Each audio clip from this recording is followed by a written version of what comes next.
12-year-old Amira Carter sat near the window in room 203, her soft brown eyes reflecting the filtered sunlight that spilled across her desk like a private spotlight, her spiral notebook open in front of her, and her mechanical pencil neatly tucked under the page margin, just as she always arranged it each morning before class began. Her uniform was clean, her braids freshly twisted the night before by her mother's tender hands, and her shoes shined like new, though they were second-hand. Everything about Amira screamed quiet pride and discipline, two values instilled in her from a young age by parents who reminded her daily that dignity wasn't just something you carried, it was something you defended. And yet, for all her grace, Amira was nervous that morning, not because she hadn't done her reading, not because she feared being wrong, but because she was painfully aware that raising her hand in Mr. Thompson's class was often an invitation for subtle dismissal, a sarcastic remark or worse, the kind of humiliating laughter that lingered longer than bruises. Mr. Thompson, a wiry, middle-aged man with salt and pepper stubble and a permanent crease in his brow, prided himself on being a realist, as he often proclaimed, a no-nonsense teacher who believed in tough love and tougher standards. Yet beneath the surface of his teaching style lay a long-held bias, one that showed in the names he forgot, the assumptions he made, and the students he called on over and over, while others like Amira seemed to blend into the wallpaper. That day's lesson was on the branches of the U.S. government and the institutions that supported them, and as he reached the part in the curriculum where the Pentagon was listed among national symbols of defense and command, his pointer tapped the projector screen with a crisp click, and he said, "The Pentagon is the nerve center of our military. 5 sides, 5 rings, 5 floors above ground. It's where the big dogs run the country's security." Amira's eyes lit up. She had visited once. Her dad had taken her inside through security checkpoints and hallways filled with badges and coded doors and hushed conversations. She remembered the flags, the insignia, and the sheer size of the place. It wasn't just a building to her, it was where her father's passion met his duty. Her heart fluttered with pride, and after a brief hesitation she lifted her hand, hoping maybe, just maybe, this would be the moment her truth was welcomed. "Yes, Miss..." Mr. Thompson squinted at the seating chart, his voice uncertain. "Amira," she said politely.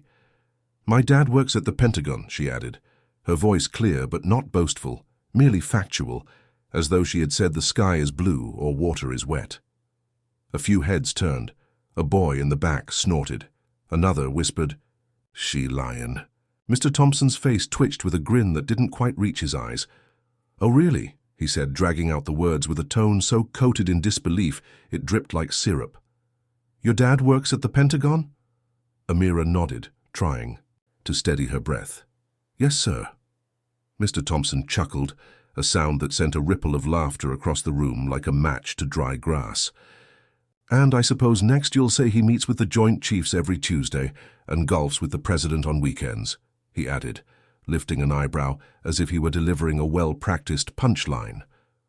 Laughter exploded, not just the nervous giggles of middle schoolers caught between discomfort and curiosity, but full-throated amusement at what they now assumed was a fabricated fantasy.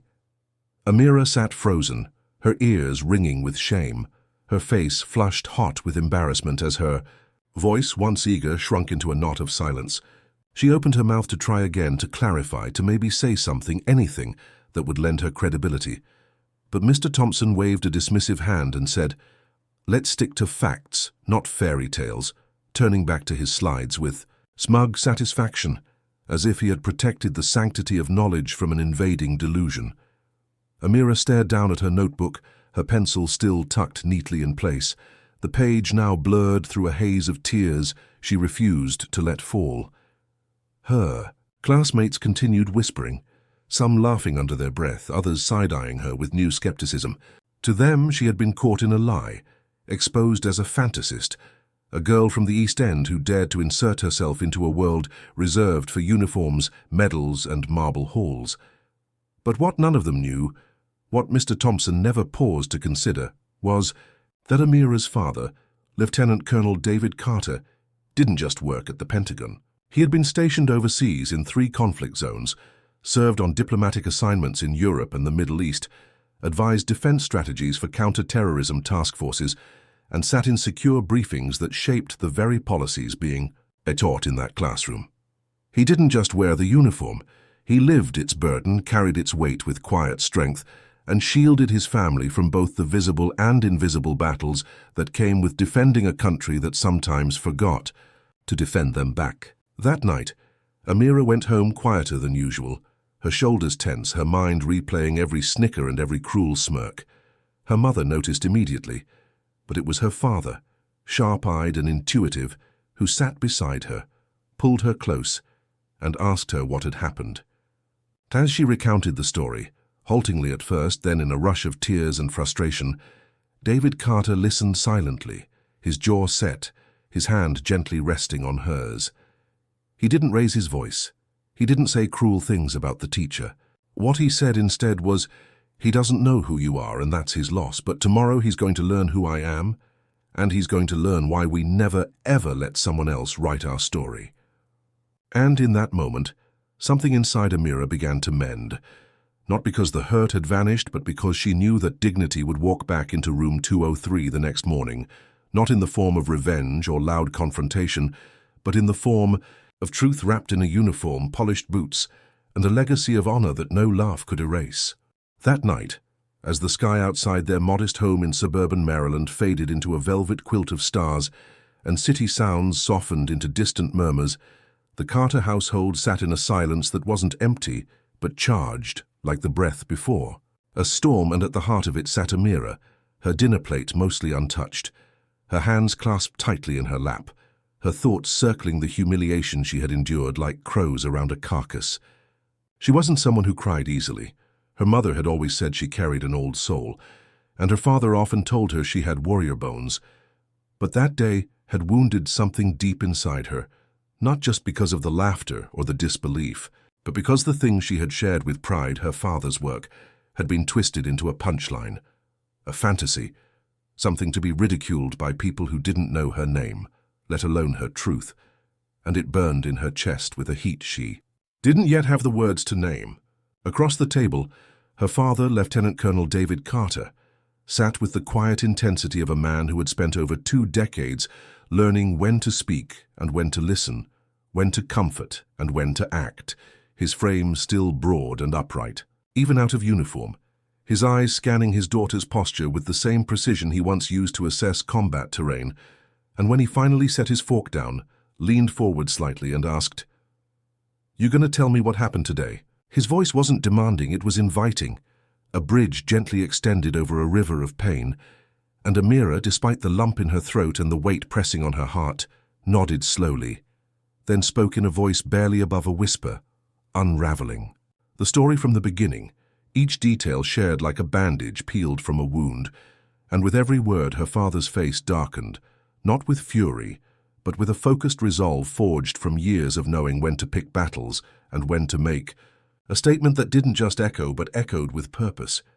Her mother, Renee, sat quietly beside them, her hands gently rubbing Amira's back, her own face drawn in a mixture of sorrow and anger, sorrow that her baby had been made to feel small in a place meant to nurture growth, and anger that so many people still looked at a young black girl and assumed limits rather than greatness. When Amira finished, silence returned, but this time it was purposeful, a space for reflection before decision. And then David spoke, his voice even but commanding, the way it had sounded in briefing rooms and embassy meetings. "Tomorrow, I'm going to your school." Amira's eyes widened. "Daddy, you don't have to," she began, but he raised one hand, not to silence her, but to reassure. "I won't yell. I won't make a scene. I don't need to. But what I won't do is let that teacher or any student in that room walk around thinking it's okay to humiliate you for telling the truth. They need to know who you are, and sometimes the best way to teach respect is to stand in it." That night, David went to his closet and removed his formal dress blues from their garment bag, the fabric crisp, the medals polished, the ribbons meticulously aligned from years of care and honor, and as he laid it out on the ironing board, Amira stood in the doorway watching him, a strange mix of awe and comfort blooming in her chest, because while she had always known her dad was important, respected, someone with responsibilities she didn't fully understand. Seeing him prepare to enter her world, the school, the classroom, the battleground where she had been wounded, was like watching a general march into the heart of injustice, not with weapons, but with presence. While he worked, he told her stories.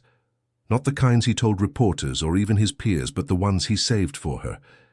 How he had grown up in Birmingham, Alabama, the son of a janitor and a seamstress, and how his father had once been spat on for wearing his army uniform in public, yet still taught him to serve with pride.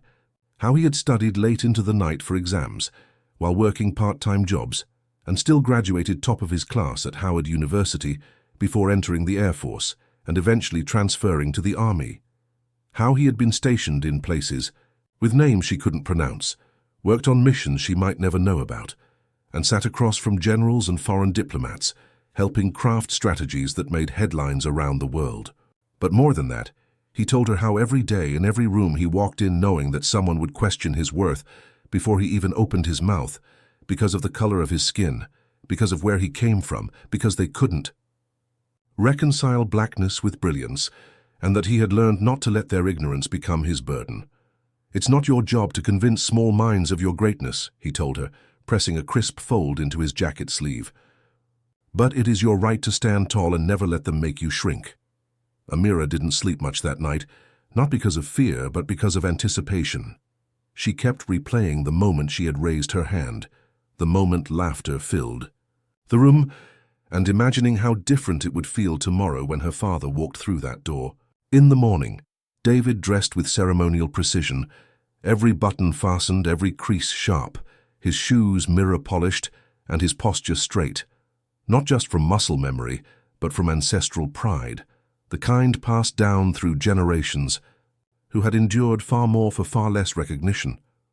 Amira wore her uniform again too, but this time her steps felt lighter, her chin higher, her shoulders squared by the knowledge that her truth was about to be seen, not defended with anger, but illuminated with fact. As they drove to the school, the sun rose higher in the sky, casting a golden glow across the city streets, and Amira looked over at her father, sitting calmly behind the wheel, his jaw set, his gaze forward, and for the first time in days, she smiled, not just because justice was coming, but because she knew now that even when the world laughed, the truth had armor, and its name was David Carter. The following morning, the entire rhythm of Jefferson Middle School seemed to shift as Lieutenant Colonel David Carter stepped through the front doors just minutes after the first bell rang, his presence both commanding and silent, the kind of energy that didn't demand attention, but naturally drew it like gravity itself. He wore his full dress uniform, rows of medals glinting under the fluorescent lights, his polished black shoes echoing softly against the tiled floor with each step, the creased slacks and ceremonial jacket forming a silhouette that couldn't be ignored. And every student and staff member who passed him slowed their pace, glanced up and whispered under their breath, unsure who he was but instinctively aware that someone important had just entered the building. The front office receptionist, Ms. Carla, who'd worked at the school for 15 years and rarely looked up from her paperwork, actually stood up as he approached, offering a hesitant smile. "Good morning, sir. Can I help you?" she asked. And with a firm yet calm voice he replied, "Yes, my name is Lieutenant Colonel David Carter. I'm here to speak briefly with Mr. Thompson's class." There was a pause, a moment of hesitation as protocol and curiosity wrestled behind the woman's eyes, before she picked up the phone and dialed the extension for room 203. Meanwhile, Amira, already seated in class and feeling every second, stretched like an hour, sat upright, her fingers nervously clasped under her desk, unaware of the reaction her father was already stirring throughout the school. Mr. Thompson, who had begun the day's lesson with the same dry confidence and habitual sarcasm that characterized most of his teaching, was in the middle of asking a student to define chain of command when the classroom phone rang, causing the class to pause.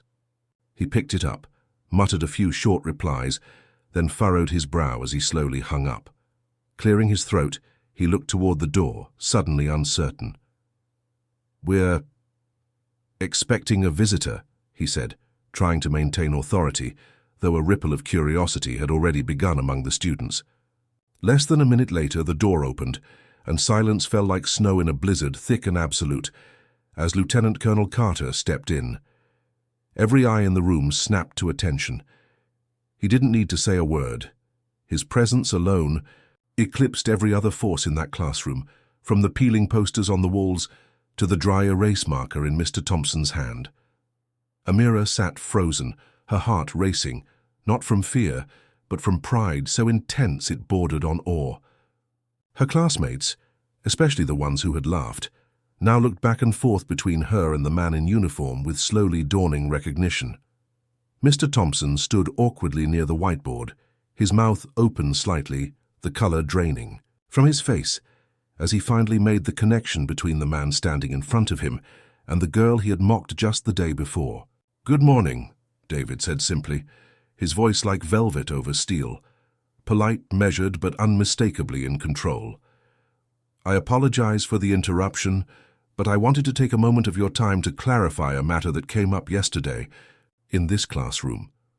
No one moved. Not even the clock on the wall dared tick too loudly. He walked slowly to the front of the class, then turned to face the students fully, hands calmly clasped behind his back. "My name, as your school has been informed, is Lieutenant Colonel David Carter. I've served in the United States Army for 22 years. I've been stationed in Iraq, Afghanistan, Germany, and South Korea. I've worked in joint command operations under multiple administrations. I currently hold a position at the Pentagon, where I serve as a senior strategic advisor on interagency security initiatives." He let the words hang, watching the students' eyes widen, a few mouths drop open, the weight of his introduction settling heavily over every desk. Then he glanced at Amira, whose face had softened into something radiant and uncontainable, her father, her truth, her shield. "Yesterday, my daughter Amira shared something personal, something she was proud of. She said her father works at the Pentagon, and instead of that being met with curiosity, it was met with mockery." He turned his gaze on Mr. Thompson, whose face was now taut with embarrassment, his knuckles white where they gripped a dry erase marker like a life preserver. She was laughed at, and her truth was dismissed, not because it was false, but because some in this room, including her educator, couldn't imagine a young black girl from this neighborhood having a parent who serves in one of the highest levels of military command. A few students shifted uncomfortably. Others sat straight as boards, unable to look away. "Let me be clear," David continued, his tone steady but firm. "When you assume what someone can or can't be based on where they come from, how they look, or what stereotypes you carry in your head, you don't just make a mistake. You become a roadblock in their path. You shrink their world. You teach them to second-guess the greatness within themselves, and that is not education. That is erasure." He let the silence stretch again, every word echoing in the stillness, pressing deeper than any textbook ever could. Then he stepped toward Amira's desk and placed a small object in front of her, a coin, round and gold-edged, with an eagle embossed over 5 stars. A challenge coin, his, a symbol of recognition and honor. "Never let someone else tell you what's possible," he told her, just loud enough for the whole class to hear. "Because sometimes the impossible is just someone else's limitation, not yours." Amira looked up at him, eyes glassy, pride overflowing, her fingers closing around the coin like it was a torch being passed. And then, with a final glance toward the stunned teacher, who still hadn't spoken, who perhaps didn't yet know how, Lieutenant Colonel Carter turned and walked calmly out of the classroom. It wasn't loud, it wasn't violent, but the room would never be the same again. In the days that followed Lieutenant Colonel David Carter's visit to room 203, the entire atmosphere at Jefferson Middle School shifted like a tide changing under a full moon, slow, undeniable, and deeply felt. Word of what happened spread faster than any official announcement, carried not through faculty meetings or administrative memos, but through whispered accounts in hallways, wide-eyed retellings in the cafeteria, and stunned confessions from the students who had sat in that classroom and witnessed something they hadn't expected, hadn't understood but couldn't forget. Because what they saw wasn't just a father standing up for his daughter, it was history walking into a room that had tried to shrink her into silence and rewriting the rules of who gets to be respected. who gets to be believed, and who gets to walk in with their head held high. The day after the visit, Mr. Thompson entered the classroom 15 minutes earlier than usual, a stack of papers clutched in his hands, his posture less confident, his voice quieter, and when the students filtered in, unsure of how to behave after what they'd seen, he cleared his throat and said something they never thought they'd hear from him. "Yesterday I made a mistake, a big one." There was a silence so thick you could hear the hum of the projector on the ceiling. "I mocked a student for telling the truth, and I did it in front of all of you. I dismissed her because I couldn't imagine something beyond my own bias. That was wrong, not just as a teacher, as a person." He turned to face Amira directly. "Amira, I'm sorry." The words hung there, fragile and heavy, and for a moment, the girl who had once sunk into her seat now looked up, unblinking, not with smugness, but with clarity, because she had already heard the only validation she'd ever needed from her father, and everything else was background noise. From that day on, Mr. Thompson taught differently. He didn't stop being himself, but something had cracked open inside him, a rigidity of thought, a blindness he hadn't even known he carried, and over time he started inviting stories from students about their families, their cultures, their dreams, and for the first time the classroom became not just a place of instruction, but a space of listening. Amira, meanwhile, became something of a quiet legend, not because she asked for it, but because her courage had ignited something in others. Students who had once stayed silent about their immigrant parents now spoke proudly of them. Those who had previously been mocked for their accents or clothing stood a little taller, and a ripple of self-worth began moving through the student body like an unseen current, lifting boats that had long stayed hidden underwater. But for Amira, the transformation wasn't just about school. It was about home and legacy, and the knowledge that the blood in her veins wasn't ordinary, but royal in its own right, passed down from warriors and dreamers and survivors who had endured unspeakable things, so she could one day sit in a classroom and declare her truth no matter who laughed. One evening, a few weeks after her father's visit, she sat in their living room, a book open in her lap but her mind elsewhere, and she turned to her dad, who was reading an old copy of The Souls of Black Folk by W.E.B. Du Bois, and asked, "Did anyone ever laugh at you when you said what you wanted to become?" David looked up slowly, a knowing smile tugging at his lips. "All the time," he said. "Some of them laughed behind my back, some laughed to my face, and some tried to turn the world itself into one long no. But every time they did, I remembered that they didn't define the battlefield, I did."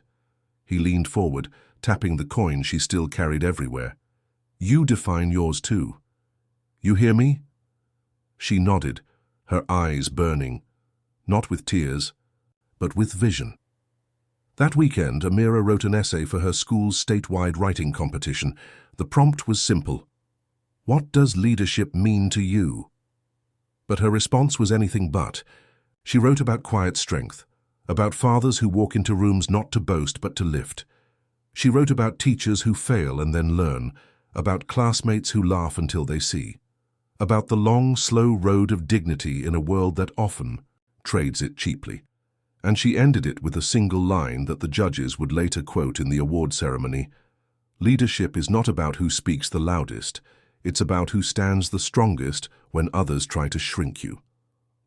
When she won first place, her principal handed her the certificate, and the auditorium erupted in applause. But Amira didn't look out at the crowd. She turned instead to the front row, where her mother and father sat, hand in hand, and smiled at the man who had taught her that silence can roar, and presence can teach louder than words. Years later, Amira would stand in a different uniform on a different stage, having earned a degree in political science and been accepted to a federal leadership internship in D.C., and when she introduced herself to the panel of career diplomats and intelligence officers, she began with the sentence, "My name is Amira Carter, and I was once laughed at for telling the truth, but that truth shaped who I am." And somewhere, in a high-rise conference room near the Pentagon, an older man would lean back in his chair, smile quietly, and know that legacy wasn't something you left behind. It was something you walked beside every day in the children who refused to be silent, the students who refuse to be small, and the daughters who carry the fire of history in their hearts, lighting the world one room at a time.